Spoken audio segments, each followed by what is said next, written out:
साथ संगत जी, आज की साखी एक ऐसे सत्संगी की है जिन्हें नामदान मिले अभी 2 ही वर्ष हुए हैं और उनका एक बहुत बड़ा कारोबार है और उसके साथ ही उनके अंदर सतगुरु के प्रति प्रेम प्यार इतना है कि अगर कहीं पर गुरु घर की बातें चल रही हों, मालिक की बातें चल रही हों या फिर कोई साखी सुना रहा हो तो वह ऐसी चीज़ों को सुनना बहुत पसंद करते हैं जो उस कुल मालिक से जुड़ी होती हैं।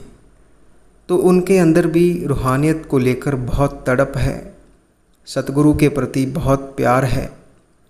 वह तो बातों बातों में यहाँ तक कह देते हैं कि मुझे अपने सतगुरु से इतना प्यार है कि अगर वह मुझे कहे कि दुनिया को छोड़कर मेरे पास आ जाओ तो मैं एक पल का भी समय नहीं लगाऊंगा, भागकर उनके पास चला जाऊंगा।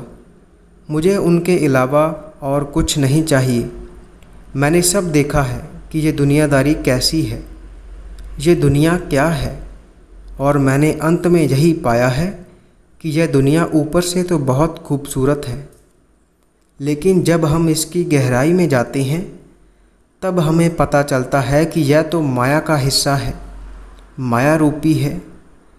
हम जिस में उलझे पड़े हैं वह हमारे साथ नहीं जाएगी, और अगर कुछ जाएगा तो केवल सतगुरु का दिया हुआ नाम जाएगा।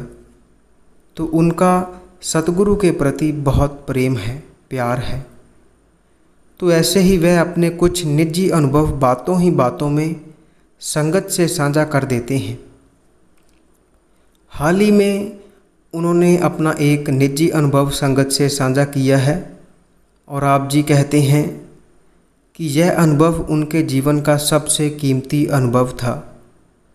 उन्होंने ऐसा पहले अपने साथ हुआ कभी नहीं देखा था।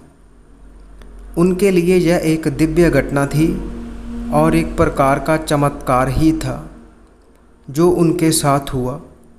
जब उन्होंने अपना वह अनुभव संगत से साझा किया तो कुछ अभ्यासियों को डर लगने लगा कि अगर इनके साथ ऐसा हुआ है तो हमारे साथ भी होगा। तो साथ संगत जी, आप जी कहते हैं कि मैंने अपने घर में मालिक की भजन बंदगी के लिए एक अलग कमरा बना रखा है। यहाँ पर बैठकर उस कुल मालिक की कृपा से भजन बंदगी करता हूँ। जितना समय बताया जाता है देता हूँ, और जब मैं उस कमरे में जाता हूँ तो दुनियादारी बाहर छोड़कर जाता हूँ और अपने परिवार वालों को भी बोल देता हूँ कि जब मैं अपने इस कमरे में जाऊँ तो कोई मुझे परेशान ना करे, कोई भी बाहर से दरवाज़ा खटखटाए ना और मुझे परेशान ना करे। तो उनकी पत्नी को भी पता है कि वह भजन बंदगी के लिए जाते हैं, तो वह भी उन्हें परेशान नहीं करती। साथ संगत जी, वह कहते हैं कि जिस दिन से मुझे नाम मिला है तब से मैं अपने सतगुरु के हुक्म के अनुसार भजन बंदगी करता आ रहा हूँ और मुझे बहुत सारे अनुभव हुए हैं, जिनमें से एक कीमती अनुभव आपसे साझा करता हूँ। आप जी कहते हैं कि एक दिन मैं भजन बंदगी के लिए बैठा और उस दिन मालिक की कृपा से ध्यान भी बहुत अच्छा हुआ। ऐसा ध्यान पहले कभी नहीं हुआ था, और जब समय 2.5 घंटे से भी ऊपर हो गया, उससे कहीं ज़्यादा समय हो चुका था, लेकिन ध्यान इतना अच्छा लगा था कि समय का कोई पता ही नहीं चला। ऐसी उस कुल मालिक की कृपा हुई और उस दिन मुझे किसी ने परेशान भी नहीं किया और ना ही मेरे अंदर कोई विचार थे, क्योंकि अक्सर देखा जाता है कि जब हम भजन बंदगी पर बैठते हैं तो विचार ही सबसे पहले बाधा बनते हैं। तो इनको हमने सिमरन के ज़रिए साफ़ करना होता है। जैसे जैसे हम सिमरन करते जाते हैं यह अपने आप गायब हो जाते हैं। तो आप जी कहते हैं कि उस दिन मैंने सिमरन करना शुरू किया और जैसे जैसे ध्यान आना शुरू हुआ मुझे पता ही नहीं चला कि समय क्या हो गया है, और ऐसा लगा कि मैं हूँ ही नहीं। और उस समय मुझे बहुत हल्कापन महसूस हो रहा था, और उसके कुछ देर बाद मैंने पाया कि मैं अपने स्थूल शरीर से अलग हो चुका हूँ। यह अनुभव मेरे लिए बहुत कीमती था, लेकिन उस समय मैं डर गया कि यह क्या हो गया, क्योंकि जब मैं अपने शरीर से अलग हुआ तब मुझे इस बात का डर लग रहा था कि अब मैं अपने शरीर में वापस कैसे जाऊंगा। मेरी नाभि से एक चमकीली तार मेरे स्थूल शरीर से जुड़ी हुई थी, जिसने मुझे अपने स्थूल शरीर से जोड़ रखा था, और उस समय मुझे इतना हल्कापन महसूस हो रहा था कि जैसे मैं हूँ ही नहीं और मैं एक प्रकार से हवा में ही था, और अपने स्थूल शरीर के अंदर वापस जाने की कोशिश कर रहा था। और उस समय मुझे बहुत डर लगा कि ऐसा पहले कभी नहीं हुआ। अब मैं अपने शरीर के अंदर वापस कैसे जाऊंगा? अब क्या होगा? क्योंकि मुझे इसके बारे में कोई ज्ञान नहीं है।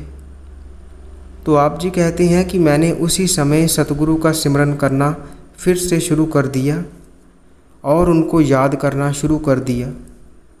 और आप जी कहते हैं कि जब मैंने सतगुरु का दिया हुआ सिमरन करना शुरू किया और उसी समय मैं अपने स्थूल शरीर के अंदर वापस चला गया, और उसके बाद मैंने अपनी आंखें खोली और देखा कि मैं फिर से अपने स्थूल शरीर में वापस आ गया, और उसी के साथ मैंने अपने शरीर में कुछ परिवर्तन पाए। क्योंकि जब हम अपने शरीर से अलग हो जाते हैं तब कुछ तब्दीलियां हमारे स्थूल शरीर में होती हैं। जैसे कि बहुत सारे अभ्यासियों के जो बाल होते हैं वह सफ़ेद होने लगते हैं, और ऐसा होने का कारण यह है क्योंकि जब हम अपने शरीर से अलग हुए वह ऊर्जा हमारे स्थूल शरीर से अलग हुई, तब इसके अंदर कुछ परिवर्तन आते हैं। बहुत सारे अभ्यासियों की आयु भी कम हो जाती है, ऐसा देखा गया है, क्योंकि जब वह ऊर्जा स्थूल शरीर से अलग होती है तो जब वापस शरीर में आती है तो कुछ तब्दीलियों के साथ आती है। इसलिए तो फरमाया जाता है कि भाई बिना गुरु के अंदर जाने की कोशिश मत करना, क्योंकि इस मार्ग पर गुरु के बिना जाया नहीं जा सकता, चला नहीं जा सकता। अगर आपको इस मार्ग पर चलना है तो आपको एक पूरे गुरु की शरण में जाना होगा। उसकी शरण आपको लेनी पड़ेगी, तभी आपकी बात बन सकती है। बिना गुरु के हम इस मार्ग पर नहीं चल सकते, क्योंकि इस मार्ग पर बहुत कुछ ऐसा है जो हमें समझ में ही नहीं आएगा, और हम डर जाएंगे कि अब क्या करें। और उस समय केवल सतगुरु ही हैं जो हमारी संभाल कर सकते हैं, जो हमारा मार्गदर्शन कर सकते हैं, जो हमें बचा सकते हैं, हमें बता सकते हैं। इसलिए हम बहुत ही भागों वाले हैं कि हमें ऐसा गुरु मिला है जो पल पल हमारे साथ है, जिसके नाम में ही इतनी शक्ति है कि जब हम उसके नाम का जाप करते हैं और उसी समय वह हाजिर हो जाता है और हमारी संभाल हो जाती है। तो हमें और क्या चाहिए? हमें तो कुल मालिक का शुक्र करना चाहिए कि उसने हमें ऐसे गुरु की शरण बख्श दी है जो उसी का रूप है, कुल मालिक है। साथ संगत जी, यह अनुभव उन्होंने संगत से साझा किया और इसे सुनकर सभी संगत बहुत प्रेरित हुई। और आप जी की पत्नी बताती हैं कि इनकी भजन बंदगी बहुत है। कभी कभी तो यह पूरा पूरा दिन बैठे रहते हैं और ज़्यादा समय सत्संग में, सेवा में और भजन सिमरन में ही व्यतीत करते हैं, और काम की ही बात करते हैं, नहीं तो चुप रहते हैं। तो साथ संगत जी, ऐसे ऐसे सत्संगी जीव भी हैं जिनकी रूहानियत के प्रति इतनी तड़प है, जिनके अंदर अपने गुरु के लिए इतना प्यार है, और जिन्होंने ठान लिया है कि हमें भजन बंदगी कर कर उस कुल मालिक से मिलाप करना है, और वह भजन बंदगी को पूरा समय देते हैं, क्योंकि उन्होंने यह ठान लिया है कि हमें कर कर दिखाना है, बन कर दिखाना है।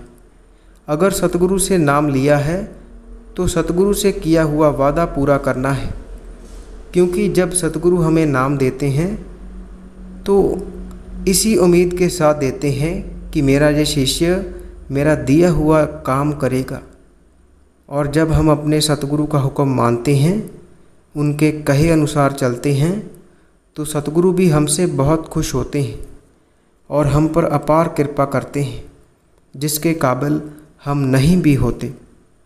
तो साध संगत जी, हमें भी इस साखी से यही प्रेरणा लेनी है कि हमें भी दुनिया के कामों के साथ मालिक की भजनबंदगी के लिए समय निकालना है और उसकी याद में बैठना है, नाम की कमाई करनी है। साध संगत जी, इसी के साथ हम आपसे इजाज़त लेते हैं। आगे मिलेंगे एक ऐसे ही रूहानी साखी के साथ। अगर आप रूहानी साखियाँ सुनना पसंद करते हैं तो आप इस चैनल को सब्सक्राइब कर लीजिए और साथ ही बेल आइकन पर भी प्रेस ज़रूर कर दीजिए, ताकि हम जैसे ही नई साखी अपलोड करेंगे उसकी नोटिफिकेशन आप तक पहुंच जाया करेगी।